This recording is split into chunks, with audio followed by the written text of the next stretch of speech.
Welcome to Rebelling, a podcast for neurodivergent adults who know life's not all about being normal, it's about being human. On this podcast, we'll explore what it would be like to live in more neurodivergent affirming ways, how to recognize ourselves more and more in the world around us, and feel like we make sense. This is our place to talk, research, imagine, and create a world that includes us. Make sure you subscribe so you can be part of it all. I'm your host, Amy Not Parrish. Let's stop playing it cool. It's time to start rebelling.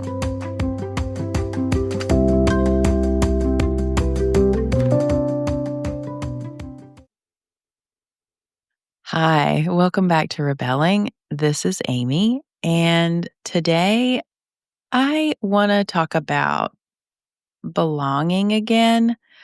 But what I really want to talk about is how identity is part of belonging. And what got me thinking about this was a few articles that I read over the course of the past week, which I'll link in the show notes for y'all. And it reminded me of what my dad used to say to me when he was upset with me. He would ask me, "Who do you think you are?" And it wasn't a question. It was more like a warning. It was more like a demand to check myself and to check in with who I thought I was trying to be. And at the time I was a teenager, I don't know, who was I trying to be? I had no clue. I was trying to be basically accepted, and I didn't get a lot of information about how to do that, and I didn't understand how to do that.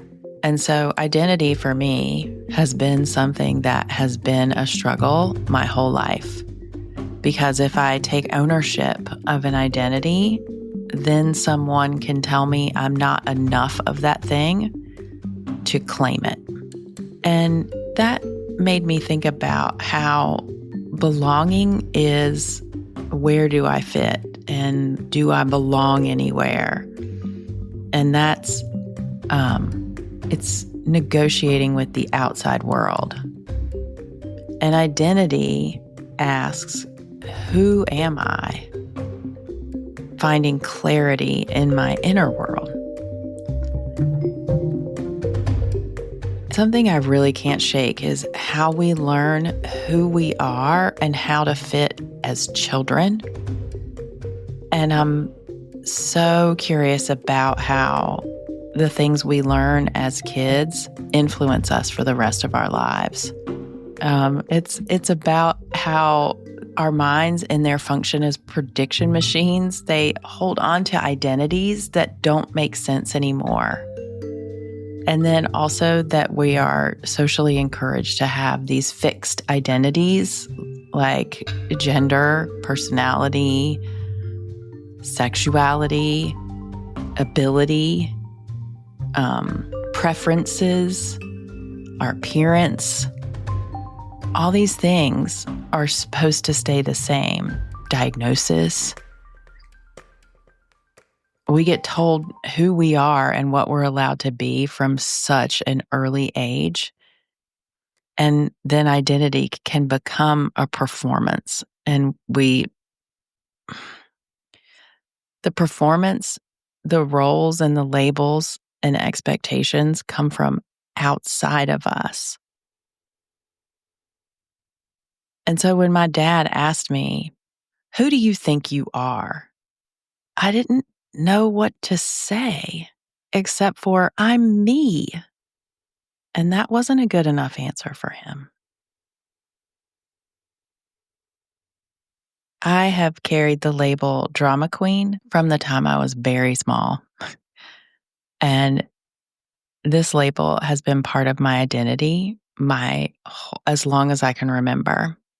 When I was little, I would get really upset and be inconsolable. And I would get sent to my room. And then I would write notes to my parents and throw them down the stairs and stand at the top of the stairs and say, There's a note for you at the bottom of the stairs. Oh my God. I was just like, I just needed someone to tell me I was okay. From the outside, it was dramatic.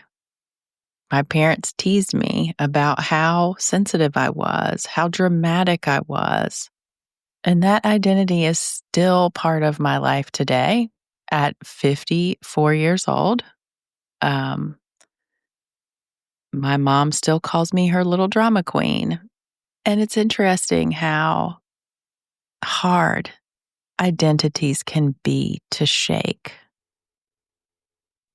but also that maybe she calls me that because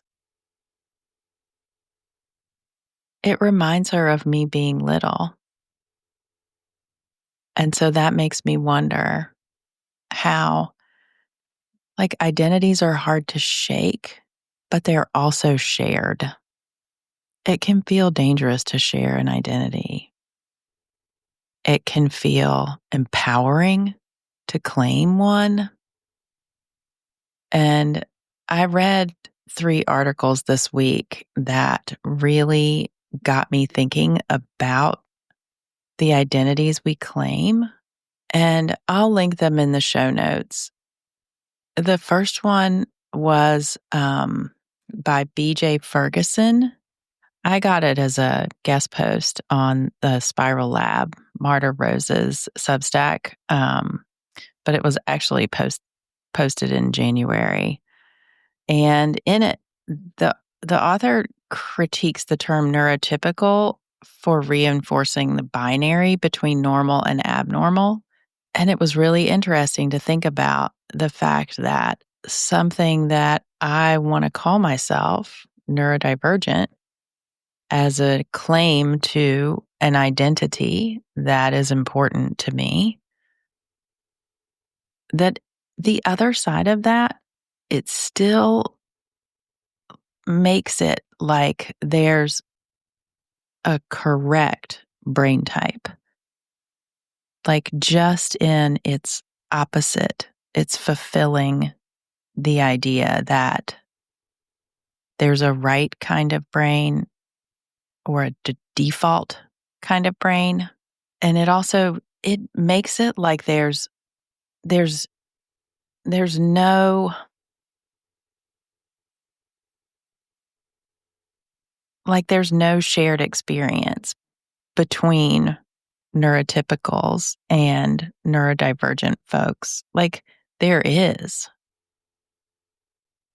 And they talk about moving away from that binary thinking and having a more relational, context-based view of human experience. And my therapist and I talk about this all the time, how limiting binaries are. So it's interesting to have read this person talking about challenging the rigidity of identity language.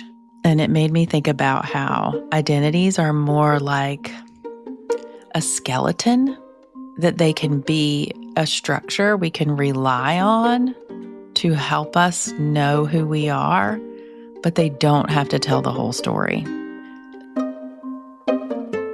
The second article I read is by Aisha Khan on Cosmic Anarchy, also on Substack, and it's called Psychiatric Diagnoses and Bioessentialism Will Not Liberate Us. She also doesn't believe that the neurodivergent, neurotypical binary exists. And she says, decolonizing to me, and to many of us, has involved questioning the whole premise and foundation of these identity labels and categories. She asks us to go beyond our labels and to see that there's other ways for us to make sense of ourselves without labels. And it's interesting to me because she says that the more that she felt anchored into the collective, the less attached she was to even radical labels. She questions how our labels, how our claimed identities are ways that we try to make ourselves more understandable and more palatable, and that maybe we can honor our multitudes.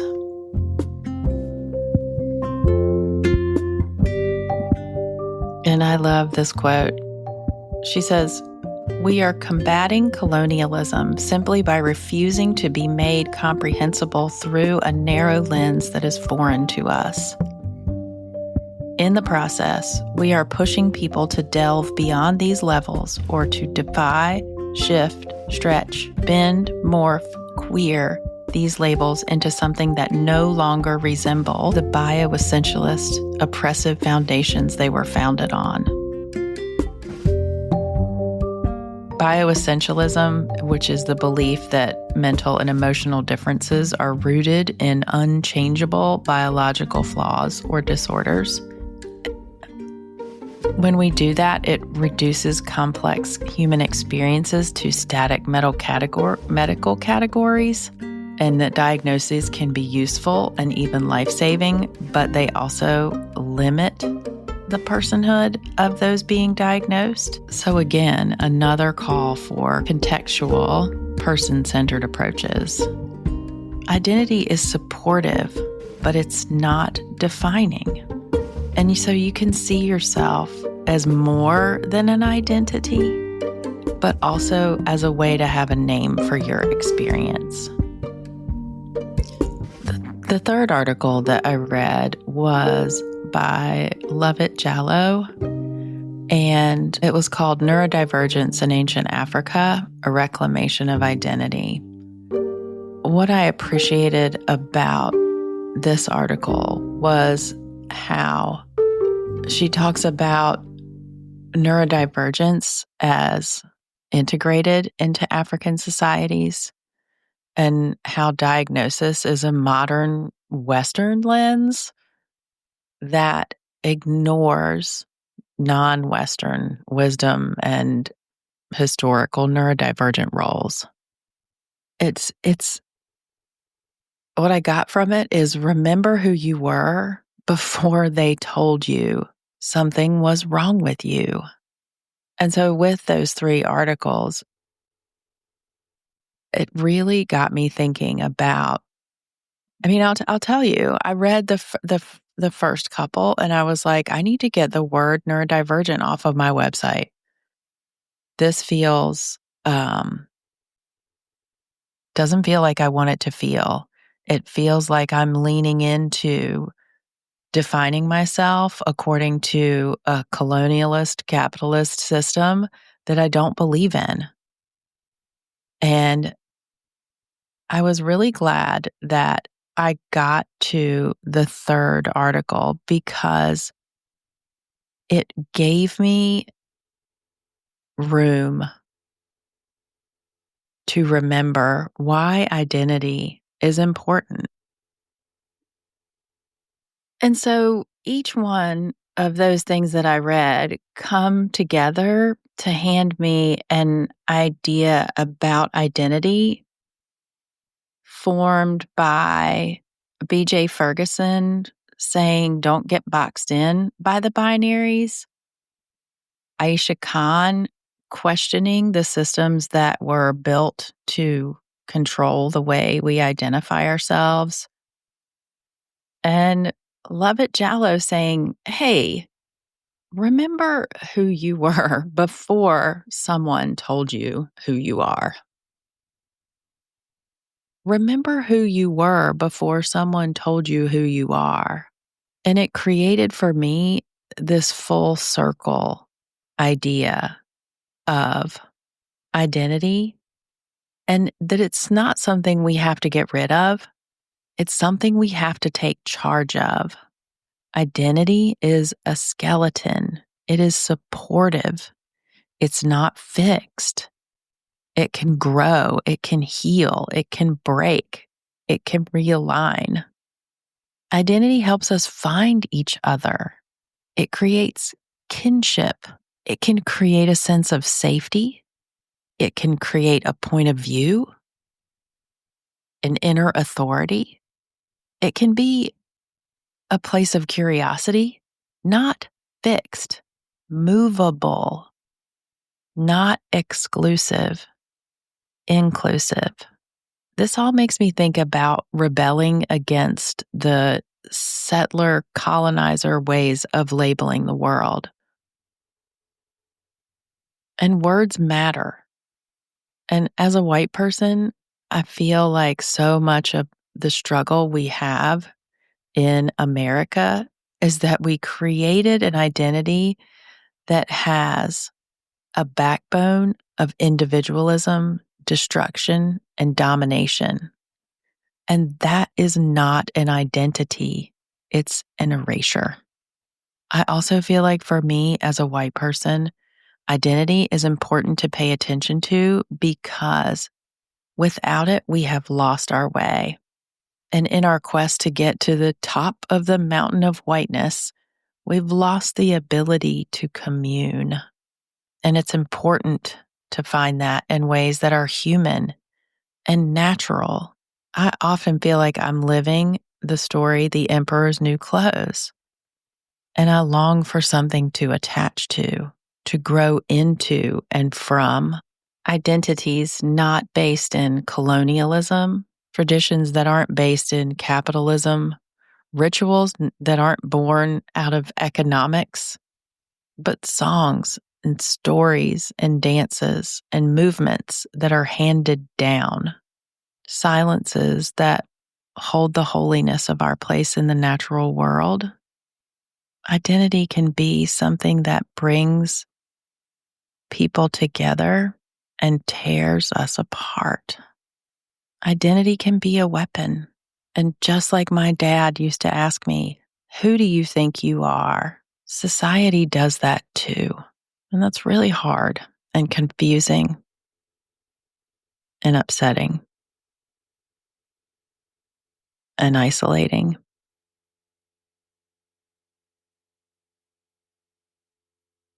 And I'm going to change gears here.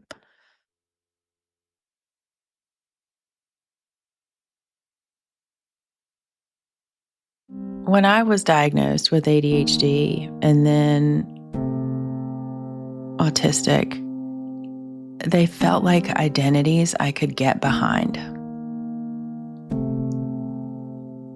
In those identities, I found myself.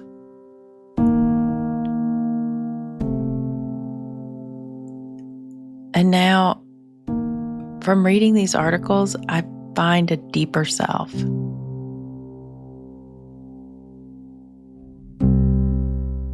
It was interesting to watch myself scurry and try to be able to represent myself with the right identity. The one that would come across that would help people understand who I am and that I'm not doing anything wrong.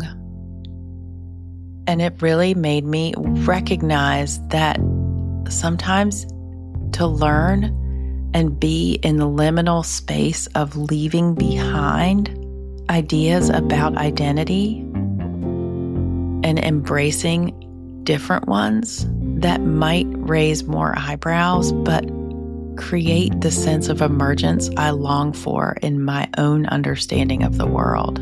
I went into a tizzy when I read those things because I want to be saying and doing the right things. I want to be a person who is seen as understanding. And it took me a couple of days to understand that I have to be in the uncertainty and not knowing to fully embrace the growth of identity and that it is not fixed. Our labels can help us find one another, and they can also be dismissive.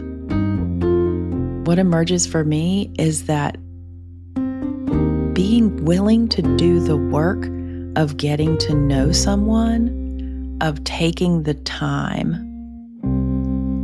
to do that, identity is a way in. It's a way that we find each other.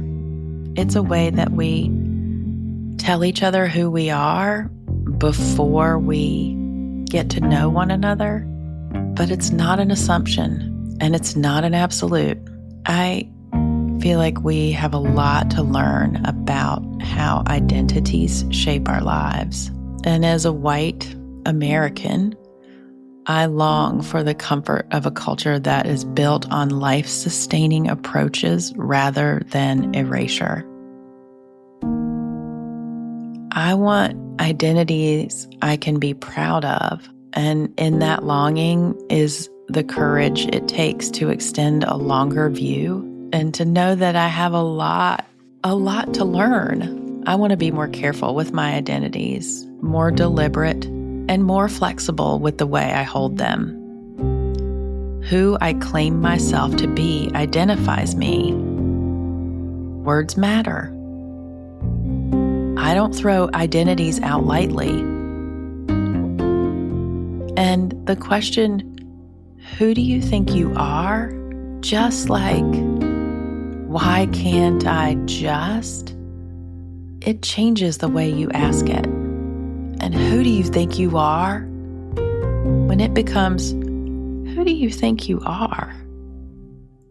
It's a question that has weight. Identity is a becoming. It's a response and a responsibility. One of the ways that I'm trying to learn to increase my perspective is to do both trusting my instincts and also questioning them. And so when I felt like I had to have the right identity language on my website, it forgets that I'm alive. I'm complex.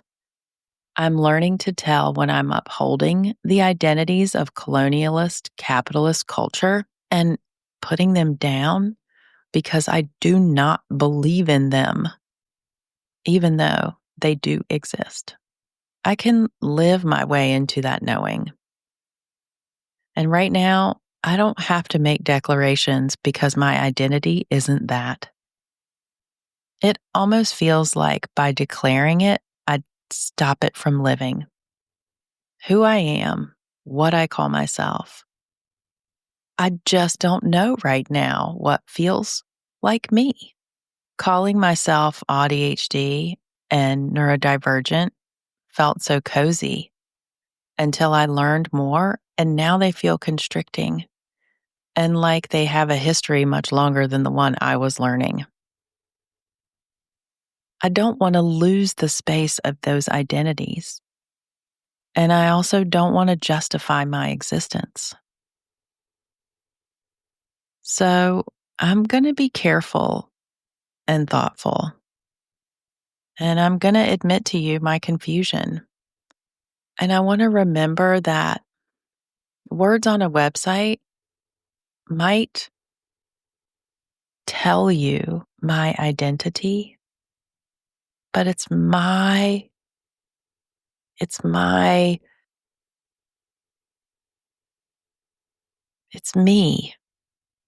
who tells you who I am. And so as we think about identity and what they mean and the things that we call ourselves, ADHD, gifted, neurodivergent, queer, sober, mother, friend, writer, identities can help us belong. And identities are an open call to question and also be reassured. And the way that I want to rebel is to not let my identity be something I'm afraid of, something I'm ashamed of. For me, true rebellion, it's not rejecting others' definitions. It's the ongoing and courageous act of being willing to define myself on my own terms. And so, what if identity is like a skeleton? strong enough to support you, but flexible enough to grow? What if it provides safety without confinement and connection without limitation? Identity isn't something you discover once and claim forever. It's a continuous unfolding, a process of becoming rather than a state of being. And that's the beauty of self-definition. It's not all about rejection of structure and community. It's about knowing what frameworks support you feeling alive and which ones constrain it. Something changed for me when I gave myself the permission to identify openly as neurodivergent. It gave me so much relief and made me feel for the first time like I was part of something. And maybe there are better words for it, and maybe there are better ways to say it. And I want to keep learning and growing. But sometimes I just don't want to have to justify my existence. And I've been thinking about how to end this in a way that feels like an ending, and I don't really have one because I don't think there's an ending. I think it's a complicated, complex conversation, and that identities and the ones we claim are the ways that we connect with each other. And it's always evolving. And so I don't have a neat bow. I don't have a neat ending. But I do know that when my dad asked me, "Who do you think you are?" all those years ago, what I said was me. I'm me.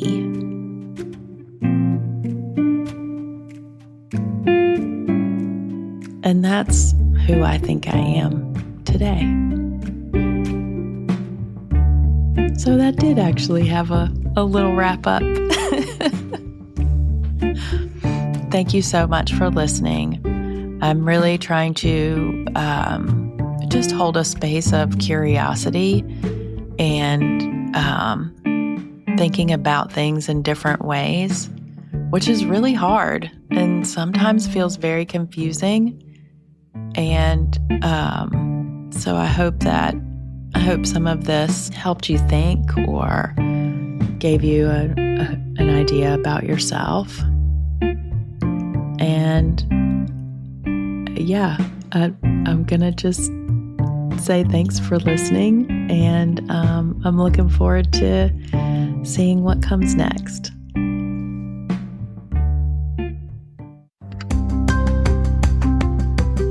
Thanks for taking the time to listen to Rebelling.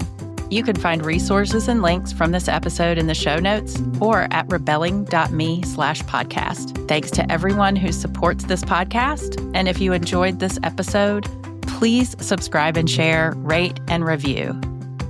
Next time, we'll continue our conversation about neurodivergent life. Until then, keep rebelling.